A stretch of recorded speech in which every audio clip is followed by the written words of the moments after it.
It's good to have you with us for France24 special coverage of the Indian election. I'm Delano D'Souza and you're watching India Votes. Now, over the past few years, India has witnessed a boost in internet access. It's led to the increased use of social networks and messaging apps. According to a study done by Oxford University, 52% of the respondents said they got their news through WhatsApp and Facebook. It's led to political parties using such platforms to spread misinformation. France24 correspondents on the ground filed this report. Election rallies draw big crowds in India, but it's the internet and social media that are the real weapons in the hands of political parties. Shivam used to work for the ruling BJP party's IT cell before he resigned to go work for the opposition. In his 2 years with the BJP, he collected data from millions of Indians for the Hindu Nationalist Party. This data was also used for the creation of WhatsApp groups and for targeted messaging, which also often included fake news. With over 230 million users in India, WhatsApp is a goldmine for parties. The dissemination of fake news through personalized or private messages is all too easy. If a politician had to give an election speech, they would have to stick to facts somewhat. They couldn't outright lie to the public because the media was there to fact check them. This is something that doesn't happen over WhatsApp groups. The voter is being manipulated emotionally to vote in a certain direction, and that is harmful for democracy. Doctored images and videos taken out of context are often used to attack the credibility of candidates. Several people, in fact, on social media posted a video where people can be seen cheering for Rahul Gandhi holding his poster along with green flags. Now, they claim that these were Pakistani flags. In fact, they are the flag of the Indian Union Muslim League. The clip stayed long enough to provoke anger. The phenomenon is so widespread that some media organizations are investing in tracking and busting fake news. How many fake news posts have we been able to bust today? Today we busted around 4 stories. Okay. Social media has allowed influential people to have direct access to hundreds and thousands of people. The bad part of it is that there is no moderation and filtration of the kind of information that is going out over there, which is why we need to educate and inform the people who are maybe getting access to internet now. For the moment, parties are spending heavily on communication through social networks. Since February, the BJP has spent nearly €500,000 on Facebook alone. Now, to talk more about India today and the climate in which these elections are taking place in, we can bring in Christophe Jaffrelot, Research Fellow at the Center for International Studies, 𝒑𝒐, at Sciences Po here in Paris. Thank you very much for joining us here on the program. Now, earlier this year, there was a terror attack which took place on Indian soldiers over in Kashmir. That incident shifted the strategy for the Prime Minister Narendra Modi during this election campaign. Has it worked?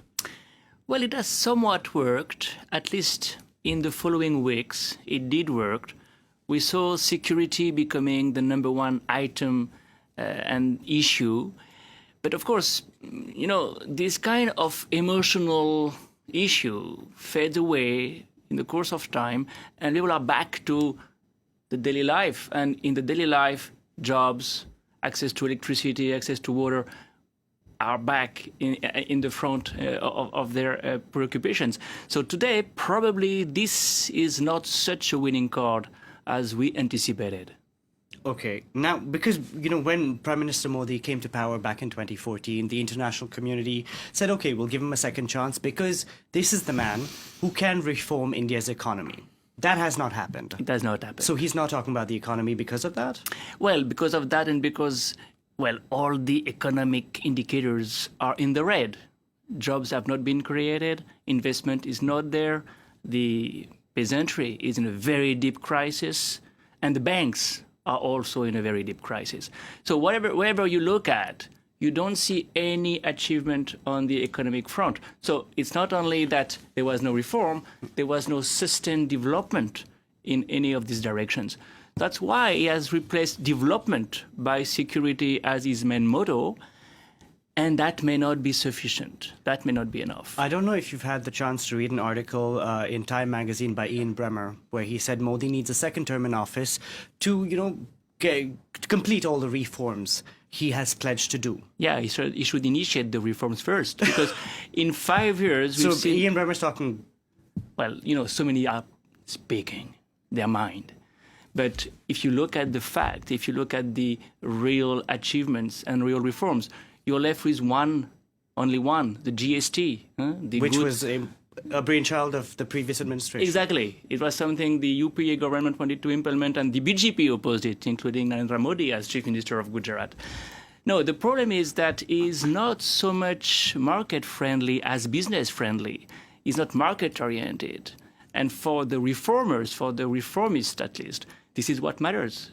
Now, I want to talk about the BJP itself, because they have fielded a candidate, Pragya Singh Thakur, as a candidate in this election. She's out on bail on terror-related charges. What does normalizing this sort of thing say about the party?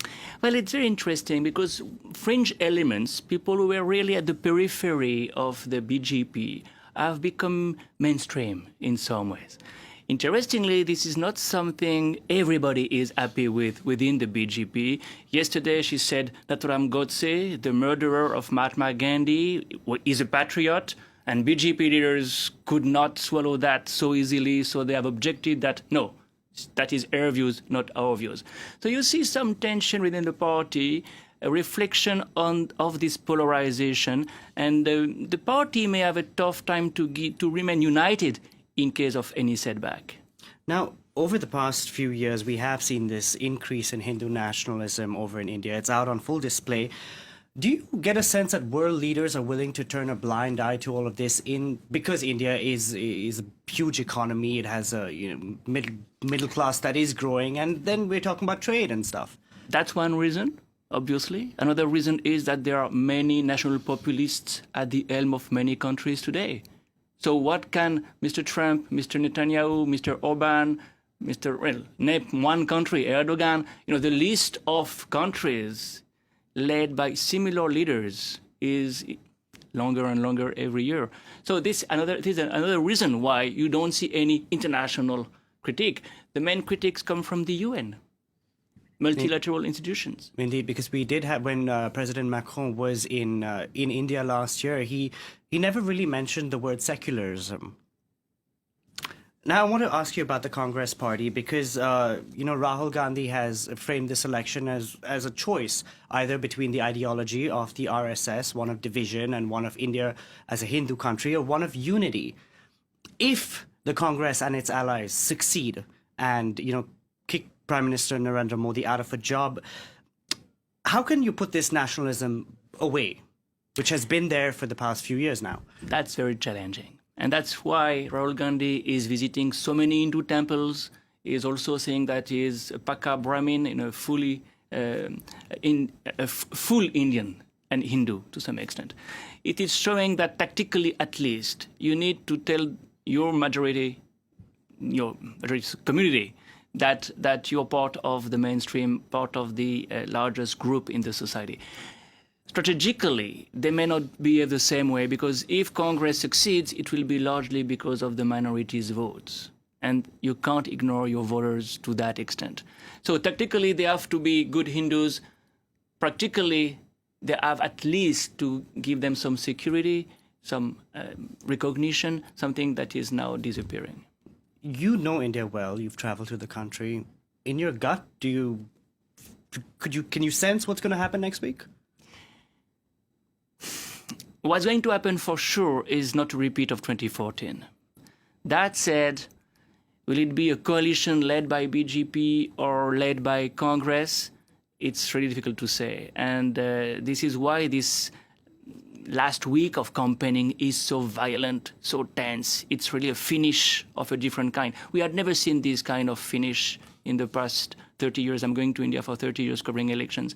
And what happened to Kolkata yesterday and the day before showed that it's certainly one of the most complicated election campaign for many players in the field. 𝒑𝒂𝒓𝒂, we're going to have to leave it there. Thank you very much for joining us on the program. Now it's time to hear directly from a voter next, thanks to our team at the France24 Observers. India generates 62 million tons of garbage every single year. Rapid urbanization and population growth have pushed the country to the brink. Landfills, they're overflowing. Mountains of food, bottles and packaging pile up in the streets and along the country's beaches. Narendra Modi's plan to clean up India includes a campaign to turn waste into electricity, but it's still a long way from becoming becoming a reality. Sangeeta Singh Negi is our observer this week. She's an environmentalist and wellness influencer in the city of Ahmedabad. 2 years ago, she biked more than 1,000 kilometers across the country to raise awareness about household waste management. Sangeeta tells us about the need for concrete action from the government on the environment. Take a listen. We want a visionary government, a stable government who can give us good results and who can implement all the existing policies. There is gap between fund utilized and assigned under different schemes. What we hope is that whosoever come for next 5 years use these funds in the existing schemes properly. I'm an environmentalist, so my attention goes more on environmental issues, like we would like to see more green cover, whatever natural resources we have, conserve them, safety of women, and garbage is a big problem in my country, so we want a proper implementation of the policies for that. I hope our elected government for next 5 years will make our country cleaner, greener, safer and plastic free. That's it for this edition of India Votes. Join us for a special show which we'll be bringing to you from New Delhi next Thursday. That's at 4:30 p.m. Paris time, 8 p.m. in India. From all of us on the team, thank you very much for watching.